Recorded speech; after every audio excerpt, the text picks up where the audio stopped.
বন্ধুসকল farming tips আসামলৈ স্বাগতম জনাইছো। আপোনালোকক আজি জনাম পানীৰ লগত কি কি মেডিচিন দিব লাগে। প্ৰথমতে আমি ভৰিখন ধুই লৈছো পটাছৰ পানীৰে। এনেকৈ আপোনালোকক ৰাখিব যাতে ভিতৰত সোমোৱাৰ আগতে ভৰিখন পটাছত ধুই লৈ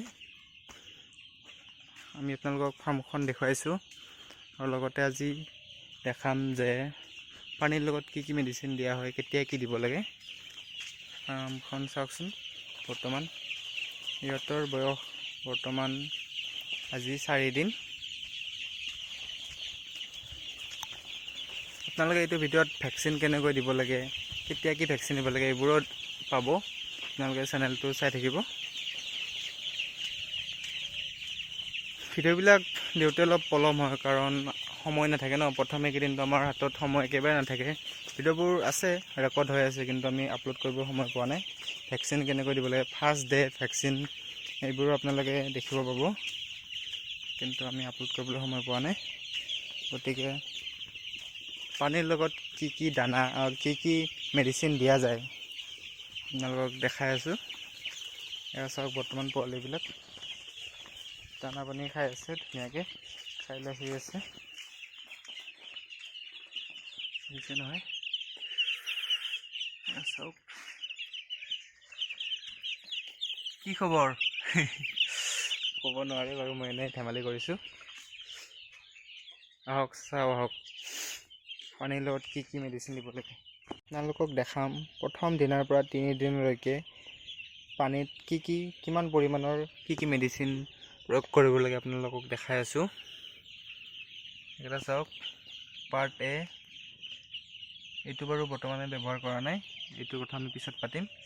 পাৰ্ট বি, এই পাৰ্ট এ আৰু পাৰ্ট বিৰ মাজত অলপ হেৰি আছে, ডিফাৰেঞ্চ আছে। আপোনালোকক কওঁ বাৰু, ইয়াৰে মেইন হেৰিটো মানে প্ৰব্লেম এটা আছে।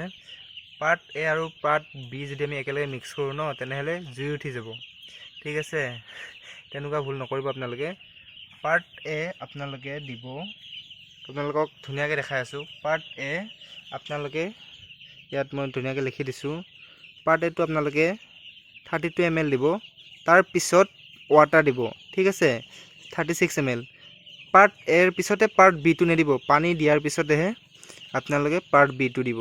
প্ৰথমতে পাৰ্ট এটো 32 ml, তাৰপিছত ৱাটাৰ 36 ml, তাৰপিছতহে পাৰ্ট বি 32 ml। টোটেল আমাৰ 100 ml হয়। তাৰপিছত সেইটো আমাৰ মিক্সিং হৈ গ'ল। এইটো একচুৱেলি চেনিটাইজাৰত ব্যৱহাৰ কৰা হয় আৰু 1 লিটাৰ পানীত আমি 1/2 ml হে ব্যৱহাৰ কৰিব লাগে। আপোনাৰ যদি 100 লিটাৰ পানী হয়, তেনেহ'লে আপোনাৰ 50 ml চেনিটাইজাৰটো ব্যৱহাৰ কৰিব লাগিব। মানে এইটো পাৰ্ট এ ৱাটাৰ আৰু পাৰ্ট বি একেলগে মিক্স কৰিলে চেনিটাইজাৰ উৎপন্ন হয়, চেনিটাইজাৰ হয় এইটো। আপোনালোকে 1 লিটাৰত 1/2 ml কে এইটো চেনিটাইজাৰ ব্যৱহাৰ কৰিব। ঠিক আছে, আমি আপোনালোকক পানীৰ লগত মানে সময়ে সময়ে সকলোবোৰ চেঞ্জ কৰি থাকিব লাগিব। আপোনালোকক চেনিটাইজাৰৰ মিশ্ৰণটো আপোনালোকক জনালোঁ।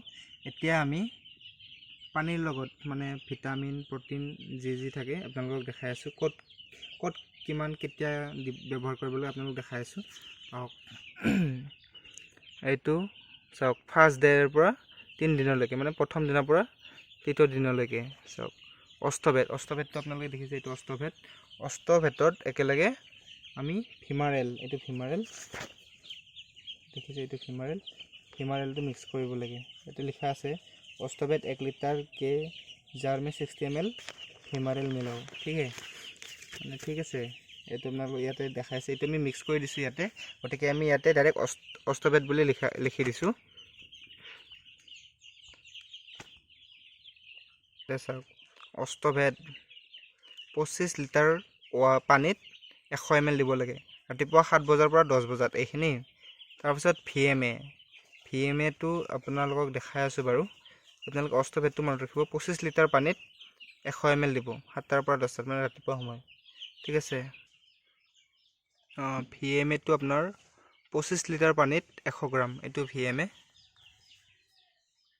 VMAটো দেখিছে, 25 লিটাৰত 100 গ্ৰাম। ঠিক আছে, এইটো চাই লওক এবাৰ, 25 লিটাৰত 100 গ্ৰাম। আমি সুগুনা কোম্পানীত কৰি আছোঁ, আপোনালোক এইটো লিখা আছে বাৰু, সুগুনা। আপোনালোকক আমাৰ ফাৰ্মখনৰ কেইটামান দৃশ্য দেখুৱাইছোঁ। আমাৰ ৰাতিৰ দৃশ্য চাওক কি ধুনীয়াকৈ বৰ্তমান ধুনীয়া হৈ আছে, যিহেতু বৰ্তমান ধুনীয়াকৈ বৰ্ডিংটো কৰি ৰাখিছোঁ ধুনীয়াকৈ। আৰু আপোনালোকে যদি কিবা জানিব বিচাৰে তেনেহ'লে আমাৰ হোৱাটছএপ নম্বৰ দিয়া আছে, আপোনালোকে কণ্টেক্ট কৰিব। ভিডিঅ'টো সম্পূৰ্ণকৈ চোৱাৰ বাবে ধন্যবাদ। জয় আই অসম।